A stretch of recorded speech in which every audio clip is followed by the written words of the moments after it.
The teacher looked at her two students warmly as they prepared to enter the door lock code.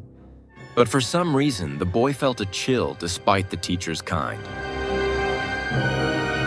See you tomorrow.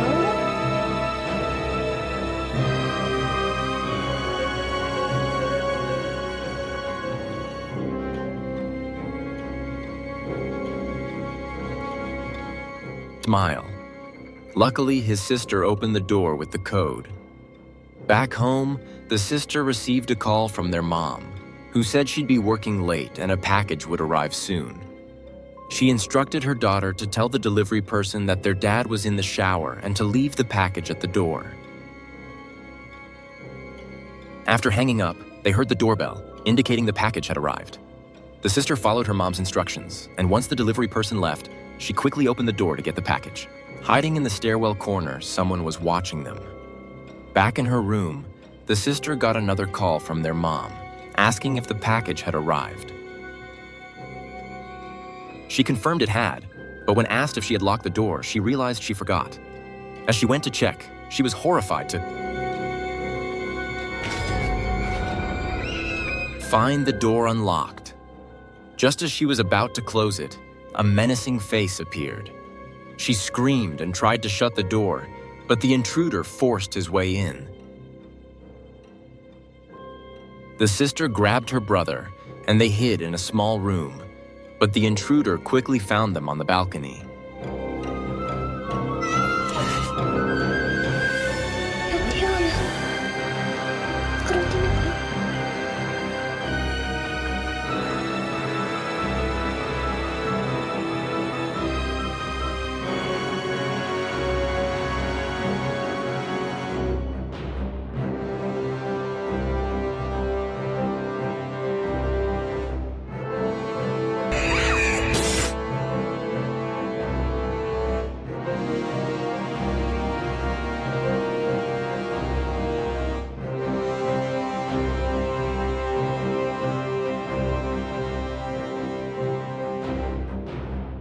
The siblings were cornered by the intruder, who raised a knife.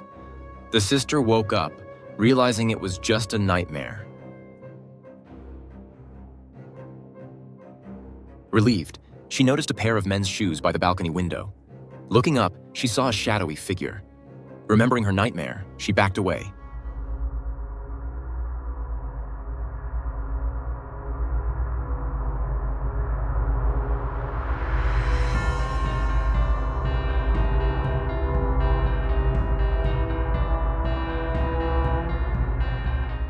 Waking her brother in the living room, they hid in their mom's office closet. She tried calling their mom, but couldn't get through. Then they heard someone trying to force the door open. The brother covered his mouth in fear. The intruder finally entered and approached.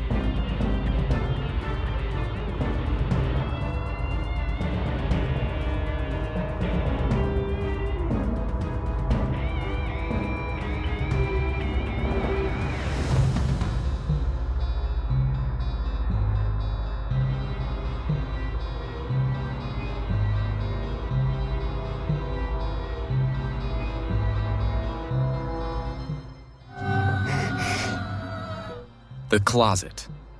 The sister peeked out, only to see a terrifying eye staring back. But the real horror was inside the closet.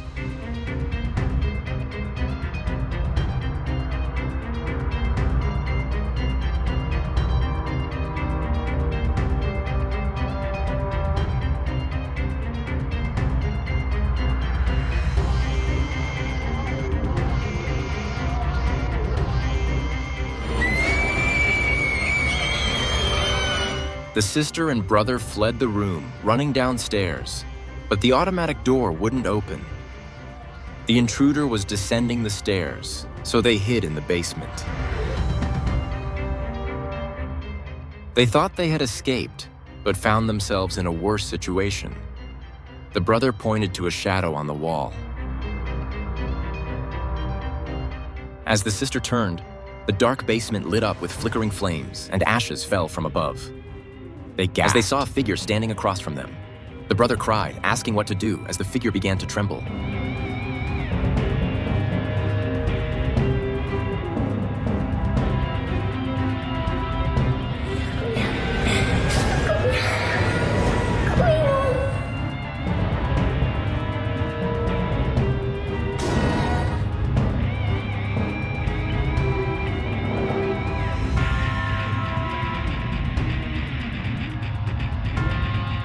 Earlier, a flight attendant took a regular taxi to work, unaware it was driven by a serial killer. Realizing something was wrong, she tried to escape but was caught and killed. Due to the recent surge in missing persons, the police quickly formed a task force and captured the killer. Today, they were flying him to Seoul for trial. The crew was on high alert, but felt reassured by the presence of 2 FBI agents. Shortly after takeoff, the killer found a long nail on the floor. When the agents weren't looking, he picked it up, using it to kill one agent by stabbing his neck and strangling the other with his handcuffs. After killing the agents, the killer rolled up a newspaper into a stick and opened the curtain. When another flight attendant emerged from the cockpit, she saw red liquid ons.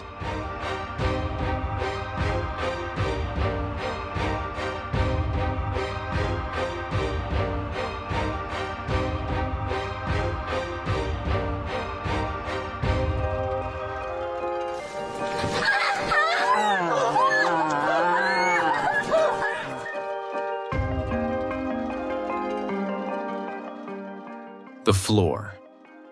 Pulling back the curtain, she found the agents' bodies and the killer admiring his work. Seeing her, he charged. Meanwhile, the co-pilot heard knocking, thinking the attendant had returned. But after the third knock, he realized something was wrong, as their code was only 2 knocks. Remembering the prisoner on board, he cautiously approached the door. The killer outside the door pulled out the attendant's hairpin and stabbed it through the peephole, blinding the co-pilot. The captain, realizing the danger, switched to autopilot and braced the door with his body. As the killer tried to break in, the awakened attendant stabbed his leg with a pencil. In pain, the killer turned and ran toward the back of the plane. The attendant, seeing her chance, ran to the cockpit, finding her colleague dead with a newspaper stuffed in his mouth. In the cockpit, the captain screamed in agony. The attendant hid in the bathroom, trembling. After dealing with the captain, the killer entered the passenger cabin. Seeing a corpse with open eyes, he stomped on it until satisfied. It was all a hallucination. The attendant in the bathroom heard the FBI agent's body speak, revealing he wasn't dead yet. He told her to get a gun to stop the killer. She tried calling the cockpit, but no one answered.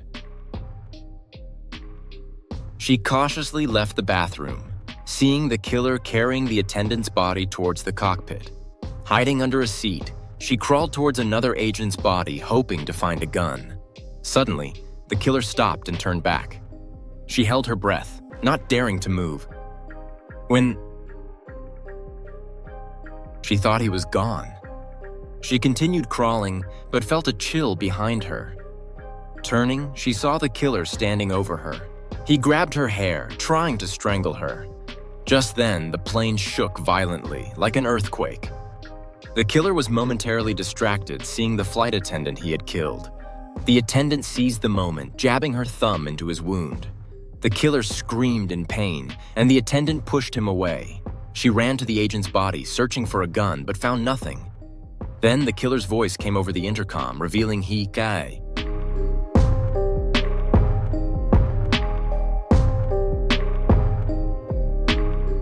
had taken the gun. Panicking, she ran to the cockpit, finding the co-pilot alive. She asked what to do. Meanwhile, the killer shot the surviving agent. Seeing the killer approaching, she turned off the plane's lights. In the darkness, she used a food cart as a battering ram, hitting the killer. Dazed, he fell, and as he got up, he saw the dead flight attendant again. Under the table, a long leg stretched out. At the dining table, 2 of the 3 women liked the main character. His hand placement revealed everything. Behind the seemingly sweet couple's wedding lay a bloody secret. The scene shifted to a bride in a wedding dress, fleeing in terror. Opening a basement door, she screamed as something dragged her into the darkness. The scene changed to a girl in surgery, asking to look like her sister to steal her fiancé, a handsome, wealthy CEO.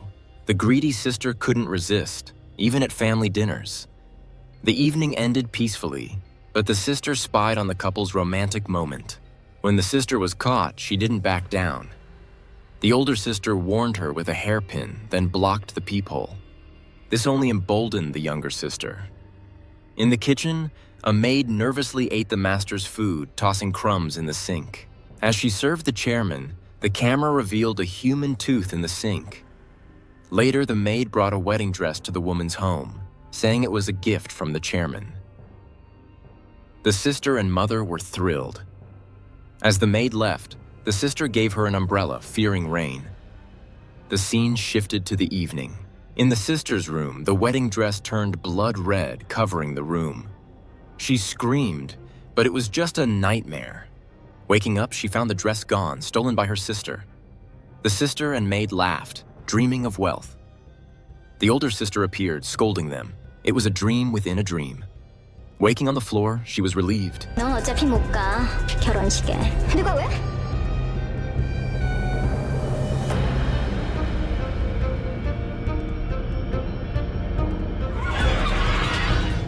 To find her feet intact, but the dress was missing.